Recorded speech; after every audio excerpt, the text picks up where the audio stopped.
Okay, this is not the same cryostat model that you have, but it's somewhat similar. It has your tightening lever here. And so if you want to, actually, this, you can lift this up, as you can see, and move it around to get a good grip on it to actually adjust it. So that's loose now. And as you can see, now I can move this back and forth. But you can feel like a homing spot where it kind of clicks in.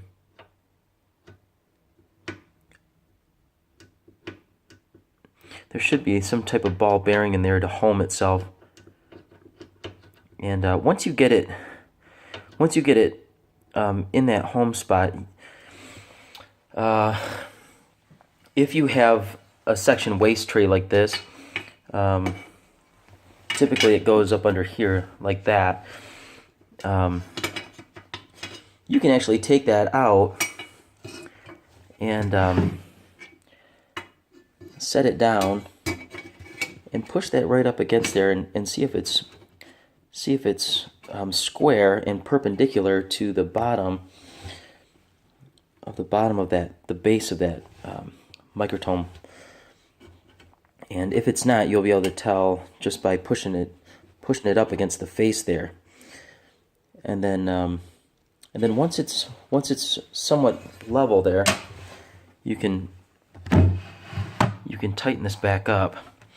And then what I was saying to do is take a tissue chuck and just mount it with OCT, insert it in here, and tighten it down, and then set your section thickness right here, to let's say even 15 or 20, and then do some trimming sections and get that nice and trimmed up, and then you can pop the chuck back out, take a look at it sideways, and see if it's actually cutting straight. Make sure the dot on the chuck is upright, so you know the orientation when you take it out to see if it's actually cutting square. But yeah, this section waste tray can actually be a decent tool in order to find out if that is actually cutting square.